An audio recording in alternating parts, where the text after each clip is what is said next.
tenemos que hacer un repaso porque como esto viene en conexión con el pasaje del domingo anterior, tenemos que recordar que fue lo último que aprendimos de Filipenses para poder entonces hilvanar el pensamiento ahora. ¿Qué hacemos como repaso? Pregunto a ver si se acuerdan de algo o no. No sé, Daniel y Denis son los que no pasaron a cantar con los chicos, con los más chiquitos. Entonces yo estaba pensando que ustedes eran los indicados para ayudarme a hacer el repaso. ¿Se acuerdan de algo del domingo pasado? No importa. ¿Alguien se acuerda de qué hablamos el domingo pasado? No se preocupen. Usualmente esto pasa. Entonces, vamos a hacer el repaso de los versículos 12 y 13 que compartió José. Para eso es que ahora aprovechamos la tecnología y queda todo en YouTube, para que cuando no nos acordamos repasamos ahí. En el versículo 12 y 13, José había predicado acerca de estas palabras del Señor a través de Pablo y, aunque parece un dato curioso, realmente está el video en YouTube y pueden escucharlo para repasar. Pero había Pablo hecho un llamado dividido en varias direcciones, en varias secciones, para el propósito de ahora, que es introducirnos al pasaje que estamos leyendo. Lo vamos a dividir en dos. Había un llamado implícito a la madurez de los filipenses. Pablo apela a la madurez cristiana en esa expresión, en esa frase: obedezcan tanto en mi ausencia como en mi presencia, lo cual debería ser un signo de la madurez. Todos los que somos padres entendemos de qué se trata, nos vamos al supermercado y decimos, aunque no estamos, háganlo, ¿no? Se supone que cuando los chicos vamos madurando, ya sabemos lo que está bien y lo hacemos porque sabemos que es lo correcto, no porque el papá esté mirando. Y esa es la primera expresión que usa Pablo: obedezcan tanto en mi ausencia como en mi presencia. El segundo llamado es explícito, es evidente y claro, y es un llamado a la santificación. De eso sí, José había hecho un énfasis muy importante en esa parte, y consiste en colaborar o en dedicarnos a vivir en la salvación que el Señor nos ha dado. Y ahí se explicaba muy bien que nosotros no logramos la salvación, eso yo sé que la mayoría ya lo sabe. Nosotros no alcanzamos nuestra propia salvación, pero una vez que nos es dada por el Señor como un regalo, el llamado del Señor por medio de su palabra es a que vivamos dedicados en esa salvación que Él nos ha dado por gracia, ¿no? Y a esa colaboración que nosotros experimentamos en la vida cristiana con el Señor, es Dios el que obra, pero también en esta colaboración nosotros vamos participando, y ese proceso se llama santificación, que lo podríamos definir como el proceso por medio del cual el Señor nos hace más parecidos a Jesús. Eso es la santificación. Y en medio de ese momento que el apóstol Pablo está escribiendo esto, y a su vez esto viene con el capítulo 2, versículo 1, ya ahí es donde se introduce la sección, cruza por la mente y por el corazón del apóstol Pablo la preocupación que él tiene, ese tema, ese temita que lo aqueja, que lo inquieta, y que es además la razón fundamental por la cual él está escribiendo esta epístola. Ya habíamos dicho en algunos mensajes anteriores que el apóstol Pablo está preso y recibe noticias de la iglesia de los filipenses que son buenas noticias. ¿Y qué decían? Que ellos están firmes en la fe, que a pesar de la oposición están viviendo el Evangelio, predican el Evangelio, no tienen vergüenza, que no se han olvidado de Pablo, todavía guardan un cariño y un respeto muy especial por él. Pero junto con esas buenas noticias recibió unas malas noticias que lo preocupa, y es que hay divisiones, que hay ahí alguna grieta, para usar una palabra moderna, que está amenazando la estabilidad de la iglesia en Filipos. Ese tema está en la mente y en el corazón de Pablo, que como ya dijimos, tiene una relación muy especial con la iglesia de los filipenses. Él los quiere mucho y ellos a él. Entonces no está tranquilo de saber que algo podría partir esa iglesia y generar esa división.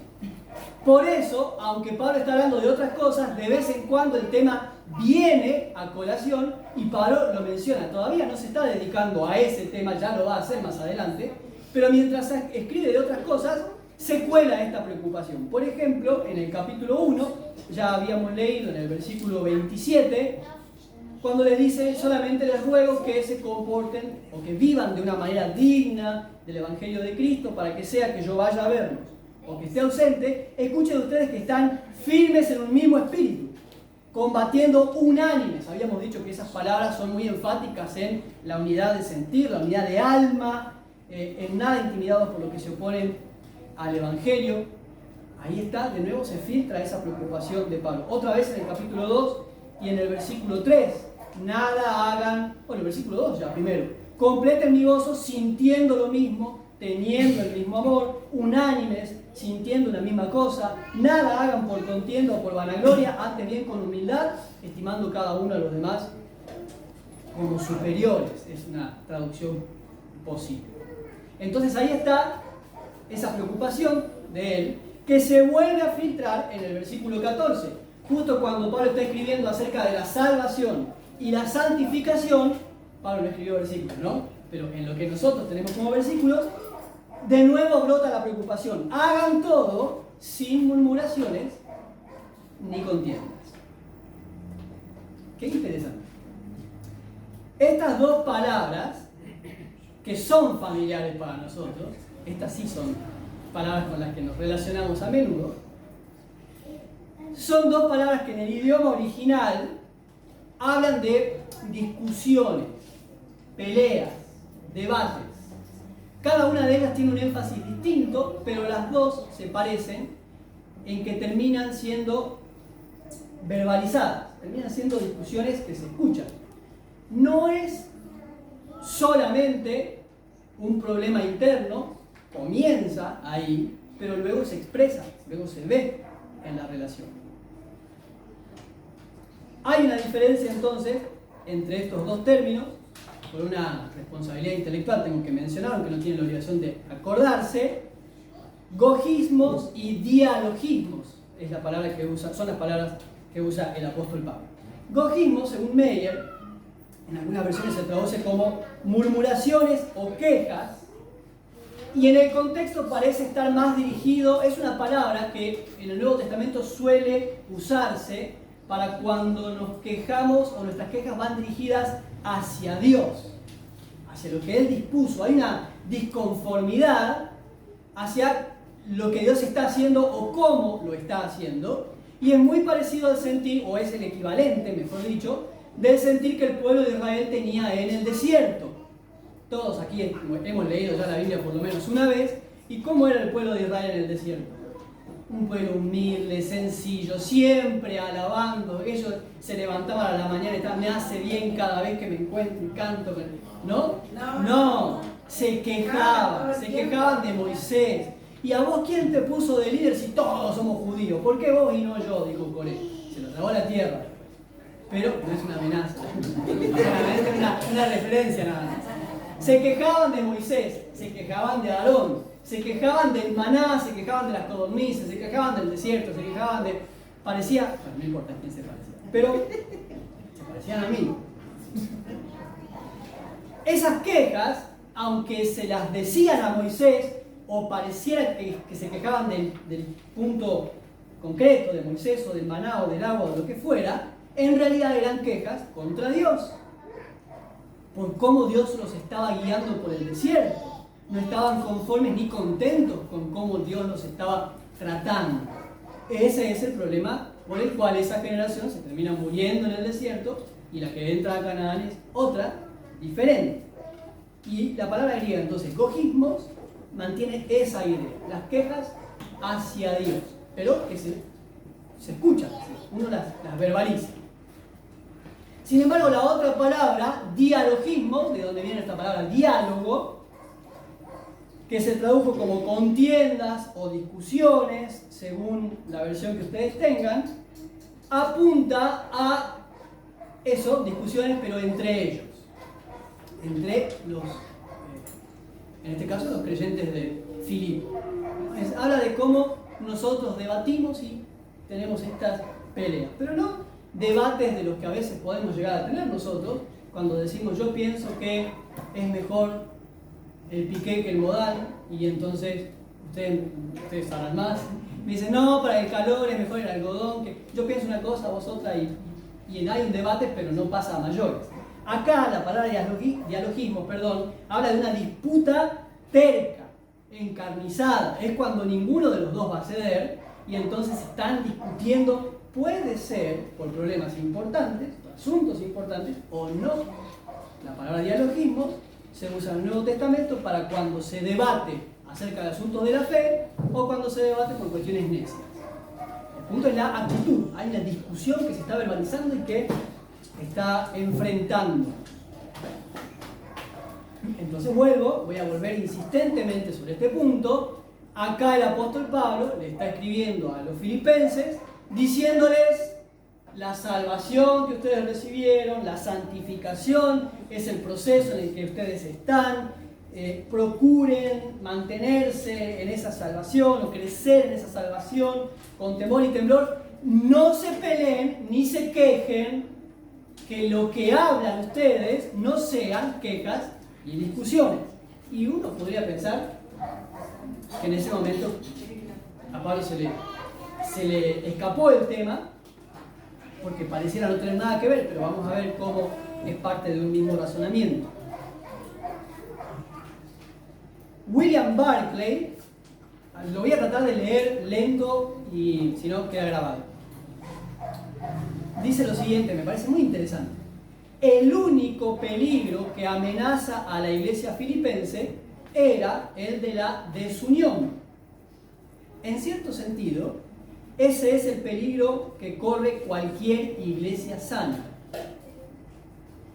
Es cuando los miembros están realmente comprometidos y sus creencias les importan en serio, cuando están propensos a enfrentarse. ¿Se entendió el último párrafo? Por lo general, si los miembros somos más displicentes, más condescendientes, como que está bien, todo lo que crean me da lo mismo, no va a haber mucho drama, pero suele pasar que cuando los miembros están realmente comprometidos, convencidos de lo que creen, están más propensos a discutir por ese tema. Me parece hasta bastante lógico. Ellicott, de hecho es lo que uno ve, Ellicott también dice sobre este pasaje: la referencia principal parece ser en su relación con los demás, la relación de los filipenses con los demás. El objeto, además, que está contemplado, como vamos a leer enseguida en el capítulo 2, versículo 15, es principalmente un buen ejemplo ante los hombres, ante los demás. Tampoco podemos olvidar que es sobre la unidad entre ellos donde gira el énfasis principal de la exhortación de este capítulo. Lo último que dice, lo traduzco. Cuando comenzamos a leer el capítulo 2, ya nos dimos cuenta que el pasaje apunta o que gira sobre el postigo de la unidad entre ellos. Hay un texto que lo dijimos hace 2 domingos, es un texto que pertenece a los pasajes de alta cristología en el Nuevo Testamento, pero nunca se aleja del propósito o de lo que tiene en mente, y está girando sobre la unidad de los filipenses.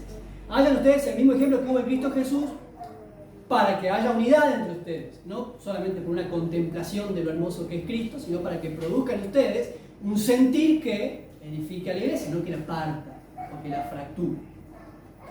Entonces, ¿por qué Pablo o el Señor, el Espíritu Santo, inspira a Pablo para que introduzca este pensamiento en lo que tenemos como versículo 14? Hay un propósito y un resultado.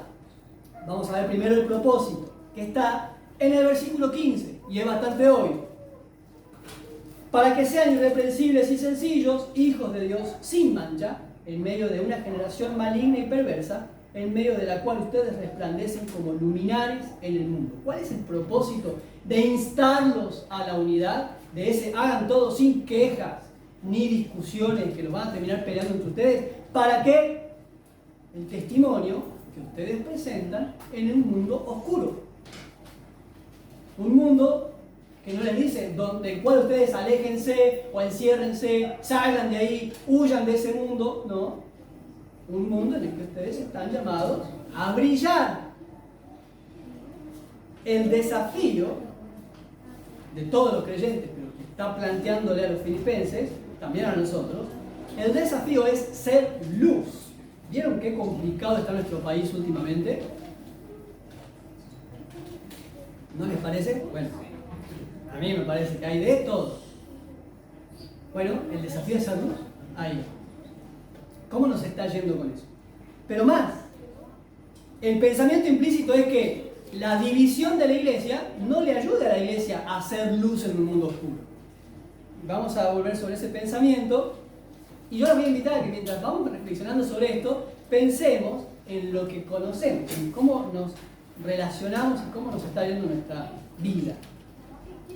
Así que ahí Pablo incluye dos palabras que le dije también son muy interesantes, las palabras irreprensibles y sencillos, amnentoi y akeraioi en griego.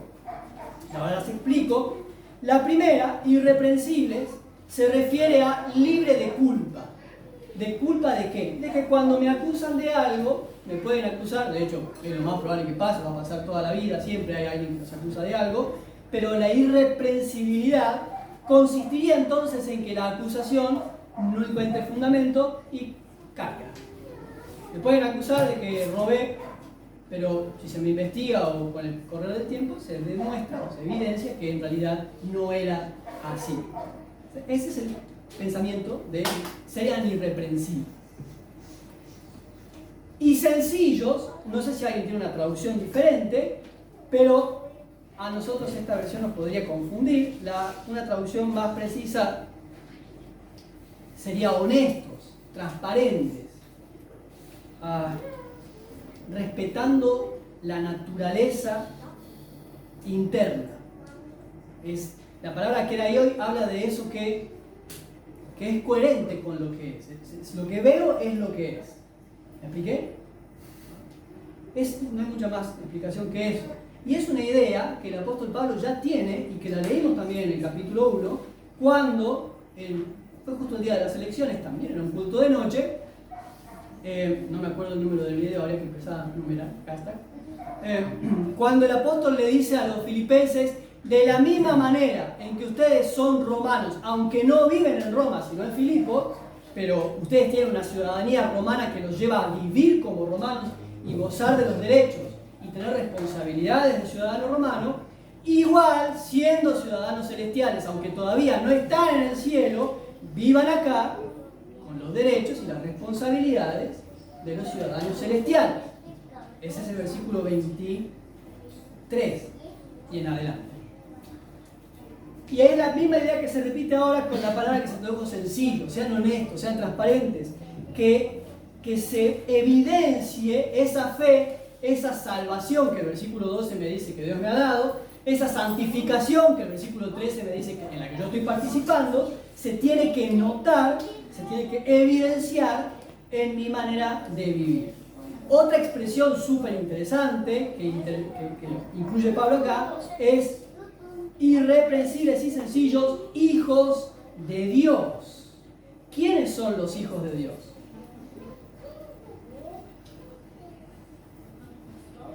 ¿Quiénes son los hijos de Dios? Los que recibieron a Cristo. Muy bien, ¿quién dijo nosotros? Mal, no, ya está bien, muy bien. Y las dos respuestas son las correctas. Todo lo que creyeron.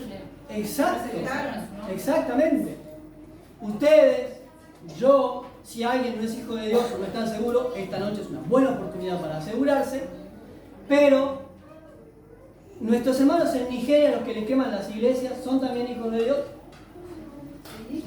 Son también hijos de Dios, por eso le decimos hermanos, se supone. La iglesia que está en la calle Uruguay al 1200, ¿serán hijos de Dios? Sí, siempre decimos, no todos, no sabemos, igual que acá, no sabemos, no todos, espero que sí, pero no tengo que ser sincero. Pero creemos que en esa iglesia, y en la calle Francisco de Aro, ¿habrá hijos de Dios ahí? Sí, así es. Entonces, la responsabilidad que el Señor me está implicando acá no es entre la iglesia local, que cuando predicamos estos mensajes es muy fácil aplicarlos siempre a nuestras congregaciones, lo hemos hecho históricamente, pero no es como la Biblia piensa la iglesia. La Biblia piensa en una iglesia. Así que, hermanos, El llamado es para con todos los que son hijos de Él. Y la otra expresión muy importante que usa es luminarias. Ustedes brillan en la oscuridad, bueno, se supone, esperamos, brillar en la oscuridad como luminarias celestiales. La palabra hace referencia a las estrellas y es una licencia poética muy linda del apóstol Pablo, que tiene en mente a Cristo como el sol y los creyentes como las estrellas, que en realidad las estrellas, ustedes saben, son soles más lejanos, pero la idea es que resplandezcamos, que brillemos, que sea evidente que Cristo está en nosotros. Ese es el propósito, el testimonio. O sea, que la iglesia tiene que ser evidente, sobre todo en los momentos más oscuros. Como lo habíamos dicho en algunas oportunidades y lo repito, el mundo puede estar enojado con la iglesia o puede amar a la iglesia. Siempre va a pasar las dos cosas. Hay gente que va a enojarse con el cristiano y hay gente que va a querer al cristiano. Históricamente ha sido así. Lo que no debería pasar es que sea irrelevante, que nadie se haya enterado.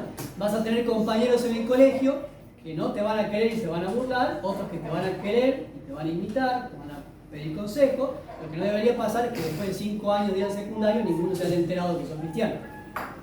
Lo que se aplica a nuestro trabajo, a nuestros vecinos, a todo, ¿no? No deberíamos ser, aunque puede pasar que seamos una iglesia irrelevante, la iglesia de Cristo. La idea es que cada uno de nosotros brille como luminarias en el mundo. ¿Y esto qué tiene que ver con el versículo 12 y el versículo 13? Bueno, ahí vamos. Esto, ligado a la santificación, de la que me hablan los versículos 12 y 13, significa que la unidad de la iglesia es santidad. O mi búsqueda de santidad debería también incluir la búsqueda de la unidad. ¿Vieron cómo luchamos contra la inmoralidad? ¿Vieron cómo luchamos contra el egoísmo? ¿Vieron cómo luchamos contra la murmuración y el chisme? Deberíamos luchar por la unidad de la iglesia, porque la santidad es unidad. O dicho de otra manera, la falta de unidad es pecado. La unidad de la iglesia sería con todas las iglesias. De la iglesia de Cristo, con todos los creyentes, O sea, no, según Primera de Corintios. No contarían con las demás iglesias. Eso No hay las iglesias, hay una. Donde hay creyentes, Claro, están mis hermanos. Entonces, Primera de Corintios 1 dice, junto con los que en todos lados y en todas las edades invocan el nombre del Señor. Esto, en realidad, ni siquiera deberíamos usar mucho tiempo en explicar esto, porque el texto que me proponía José para la lectura, por ejemplo, es bastante claro, cuando Jesús está orando al final, antes de despedirse, y dice, que sean uno, como nosotros dos, para que el mundo crea. ¿Cómo nos está yendo con eso? ¿Qué tan importante es la unidad de la iglesia para mí? ¿Trabajo por la unidad de la iglesia?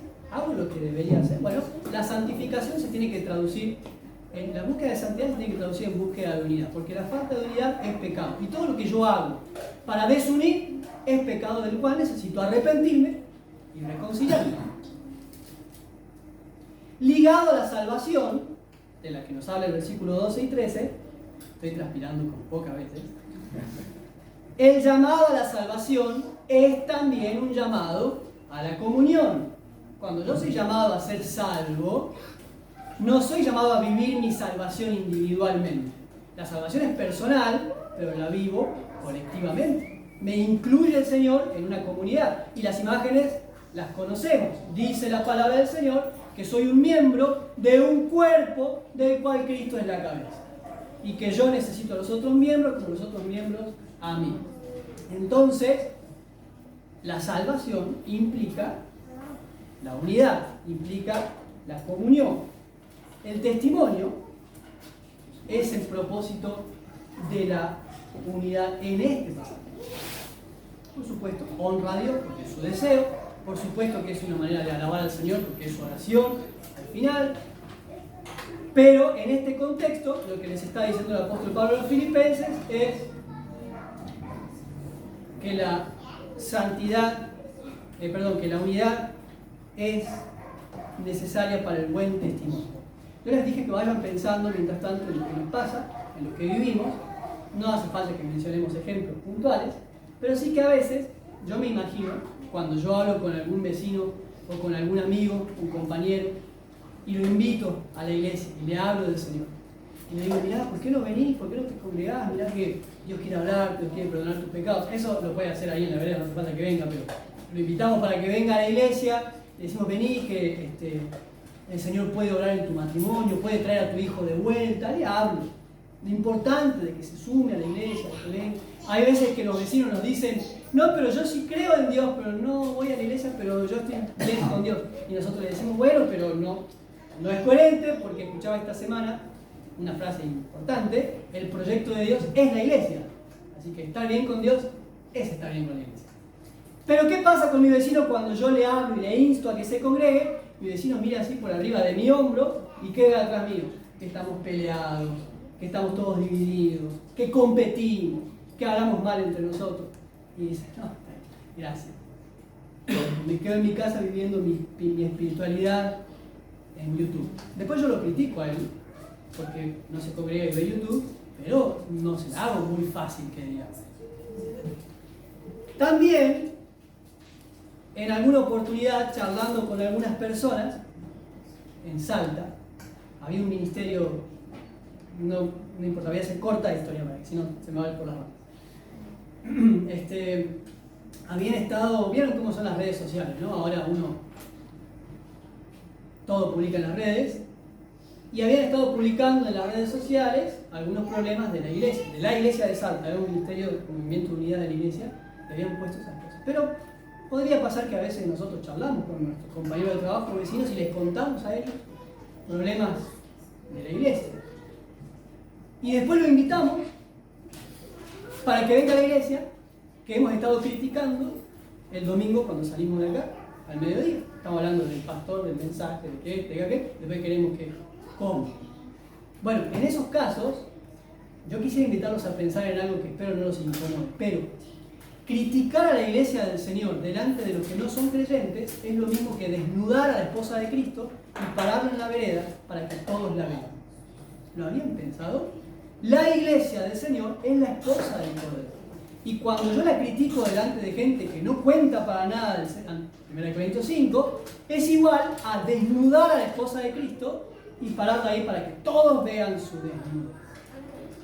No mi congregación, la iglesia de Cristo.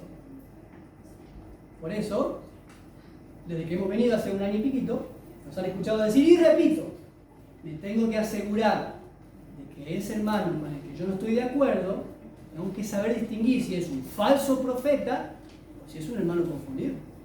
Porque si es un hermano confundido y yo lo trato así, estoy en una seria falta delante del Señor. O, como podríamos pensar, nosotros también estamos confundidos en algunas cosas y cómo deberíamos ser tratados nosotros, cómo nos gustaría ser tratados cuando estamos en algún error. El testimonio es fundamental. Y esta es una ecuación, 2 más 2 es 4.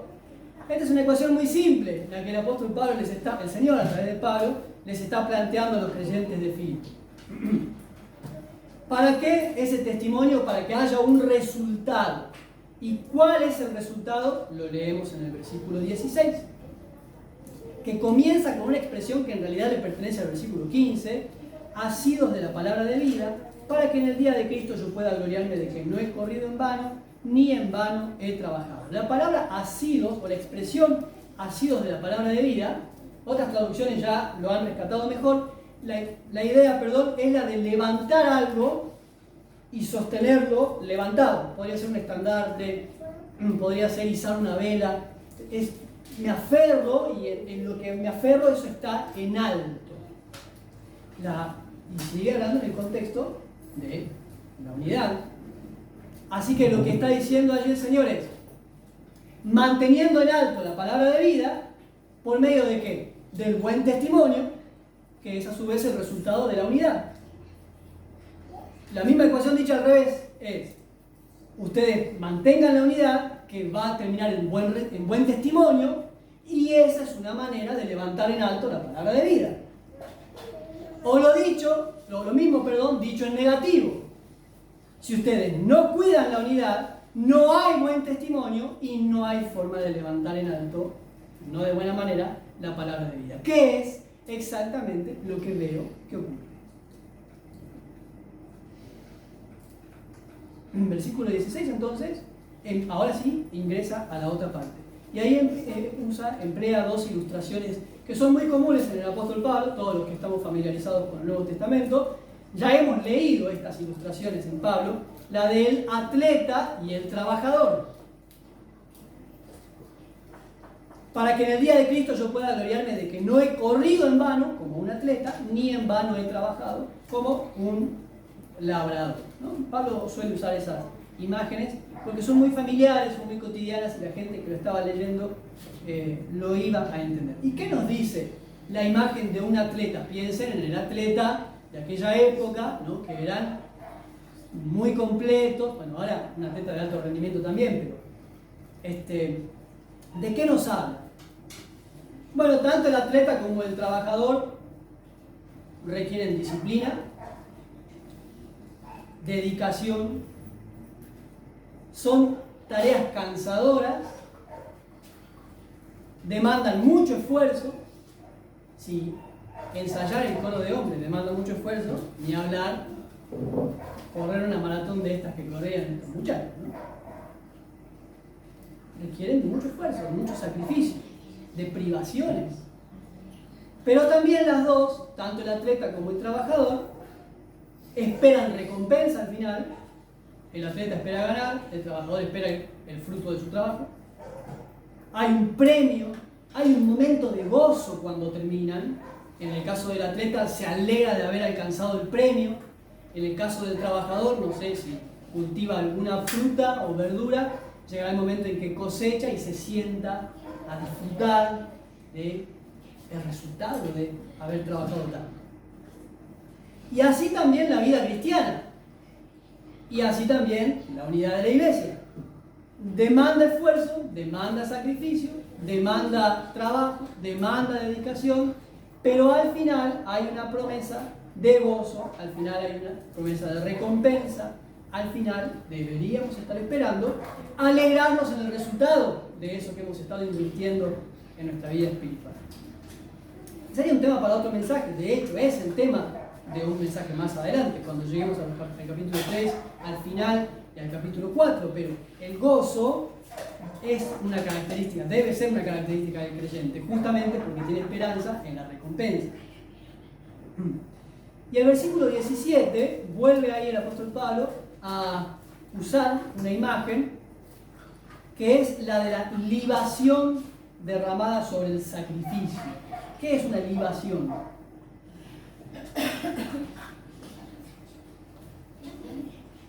¿Lo saben? La libación era una ofrenda, generalmente de perfume, que acompañaba al sacrificio.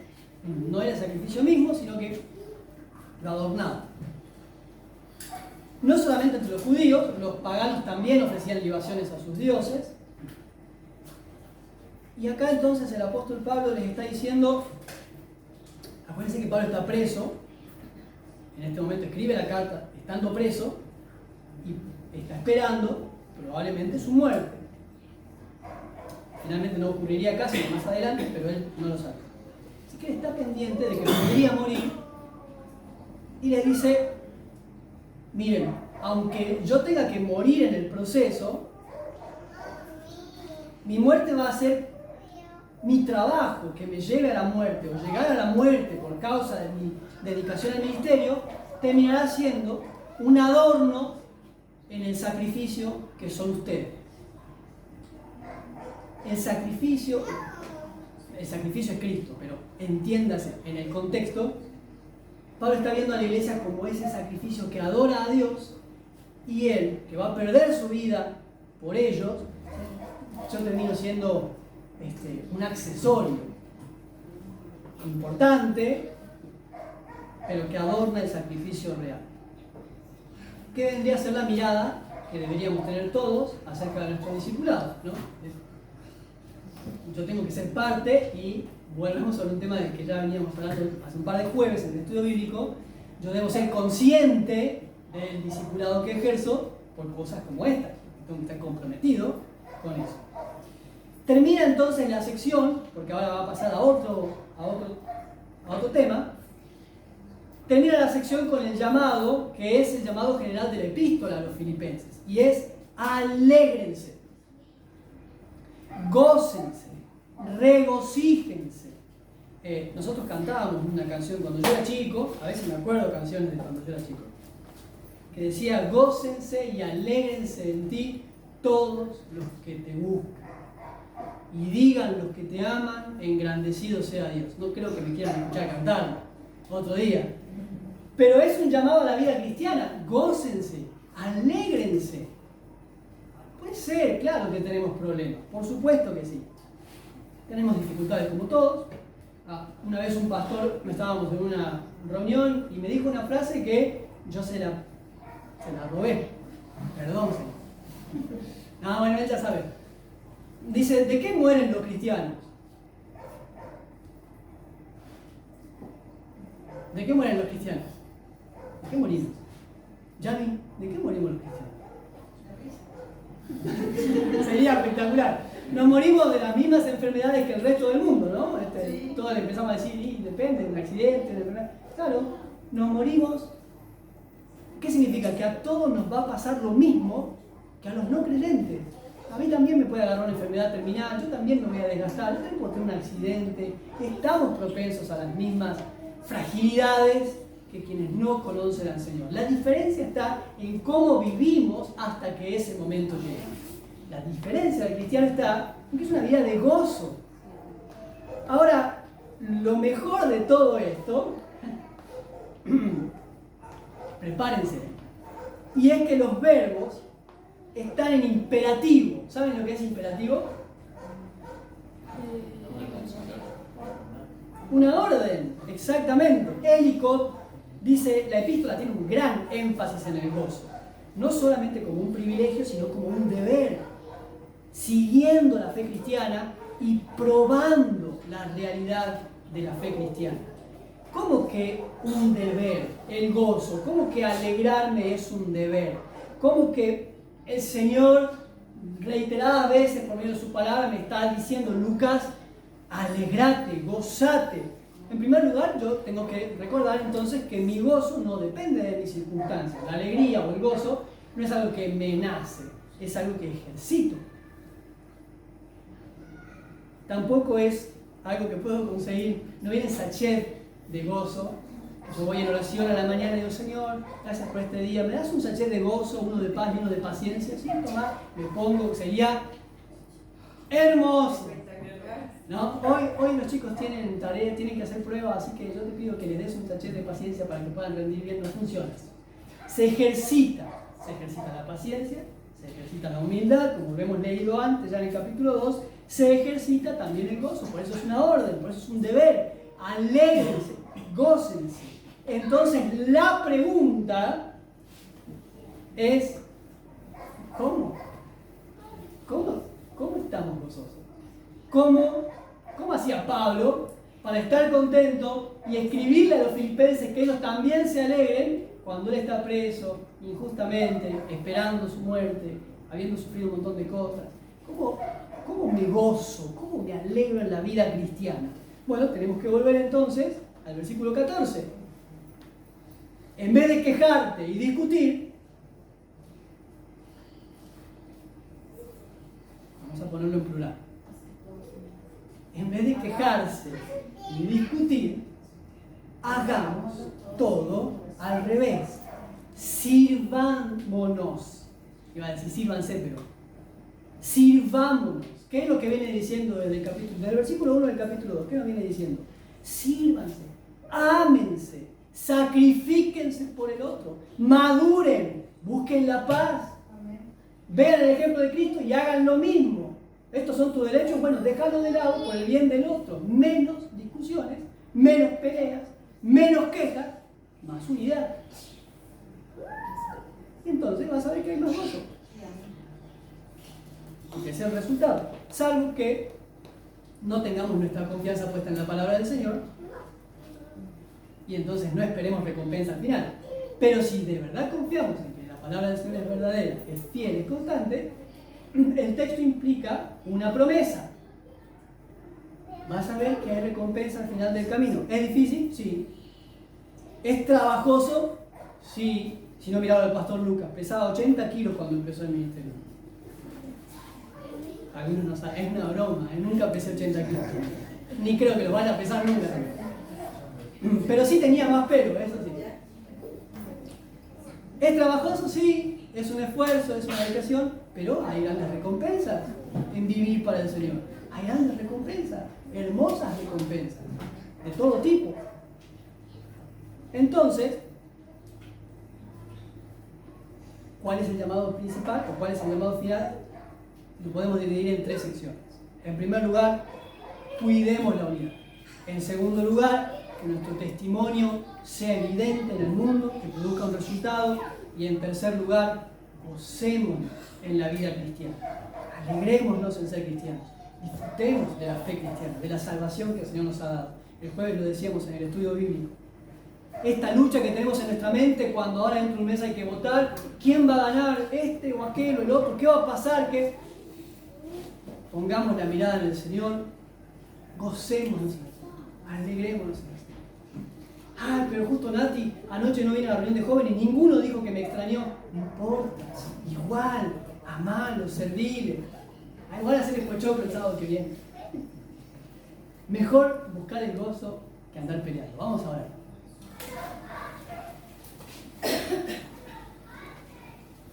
Señor, te damos gracias por tu palabra, por la iglesia. Especialmente quiero darte gracias por la iglesia. Tu iglesia, preciosa, única, valiosa. Señor, quiero pedirte que me ayudes a amar a tu iglesia como tú la amas. A cuidar a tu iglesia como tú la cuidas. Yo quiero ser un instrumento en tus manos para que tu iglesia sea edificada, sea sanada, sea construida. Donde yo vea dolor, quiero ser un instrumento de sanidad.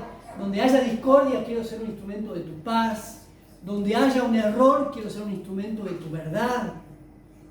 Para que este mundo vea una iglesia de verdad unida y que podamos mostrar en toda nuestra manera de vivir el ejemplo de Cristo. Y te doy gracias especialmente por cada uno de los hermanos que están acá esta noche y también por los hermanos que están en otras congregaciones reunidos en este momento, compartiendo tu palabra, alabándote. También te pedimos que los bendigas a ellos, a los que están en otros países, como hemos compartido esta semana, sufriendo persecución. Bendecilos, bendícelos, Señor, cuídalos. Y que tu iglesia siga creciendo como hasta hoy, unida y sostenida por el poder de tu Espíritu Santo. En el nombre de Jesús, amén. Amén.